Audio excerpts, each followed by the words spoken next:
What's going on, guys? Welcome to Rants in Drop C. This is actually the second take of my very first YouTube video ever, where I'm going to be giving you not only rants about military life and anything in general, but daily standings updates on my standings board that I created. I'm a huge hockey fan.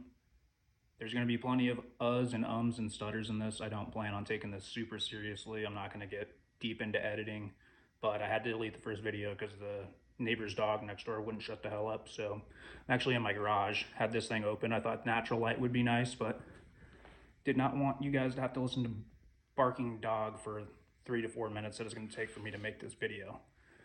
So we'll get right into it. Obviously, you see the standings board here. It's a Velcro board. I ended up ordering bunch of mini pendants and putting Velcro backing on those. They're divided into the 4 divisions in the NHL. Obviously, there's the dog again, great.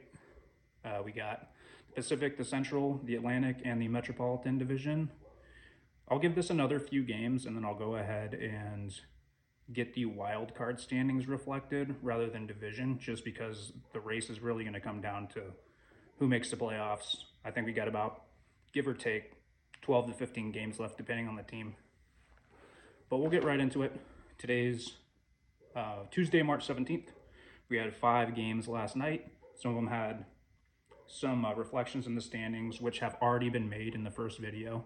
So usually I'll go ahead and make the changes during the video so you can kind of see what happened. But since we've already made the initial video and had to delete it, it's already been made. I'm not going to redo it.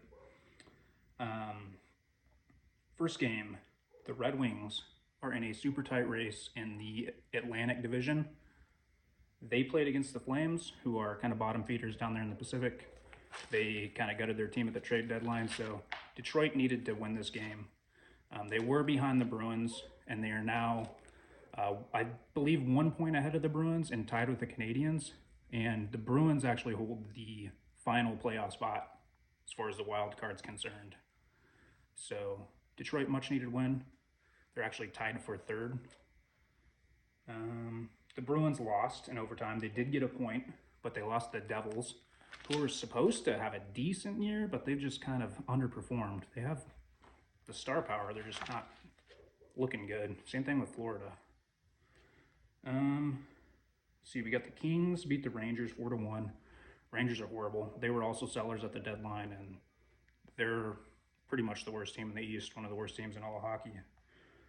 The Mammoth beat the Stars 6-3 in regulation. The Stars have been pretty much the best team in hockey the last few weeks. I'm a Sabres fan, and I can honestly say if there's one team that really scares me right now, it's not Colorado. It would probably be Carolina and Dallas. And then lastly, the final game, we had the Pittsburgh Penguins beat the Avalanche 7-2. So in case you haven't been following, the Avalanche actually started the year off on like a historic pace. They still have a really good record, but it seems like every time I watch a Colorado Avalanche game, they're like giving up goals. Like they pulled their goalie like 10 minutes into the game yesterday. Wedgwood got benched. Then they ended up giving a subsequent 4th goal in the first period to the Penguins, who aren't a bad team. I know Crosby's out, but it's just crazy that the Avs went from being historically one of the best seasons ever to now they're only a few points ahead of Dallas. And really, it's the toughest division in hockey because even the 4th place team, Utah, is not looking bad. Minnesota's a good team. Nashville's kind of surprising. They're only a few points out. But let's go ahead and get into some of these notes here. So as I mentioned before, the Wings moved ahead of the Bruins. They're tied with Montreal. Pittsburgh's narrowly holding on to that 2nd place. The Islanders are in hot pursuit. Columbus is 2 points out of the final wild card, which is held by Boston. Ottawa's 4 points out, and Philly and Washington are both in the hunt with 7 points out of that final wild card.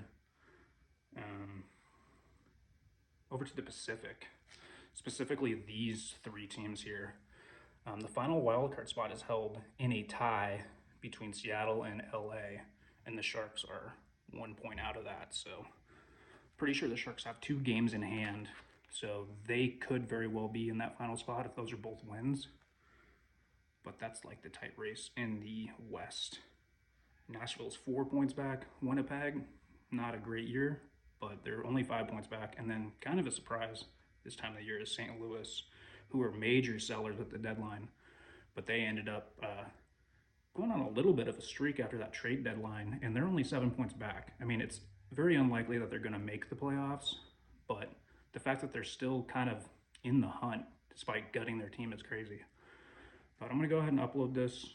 Um, Again, I'm not going to do any crazy editing or anything like that. If anybody even watches this, that's cool, but I'll get it dialed in. I'm going to be doing this every day for the rest of the season, and then I'll give you guys a real intro eventually on like the channel and everything. But so long for now. Thanks for watching.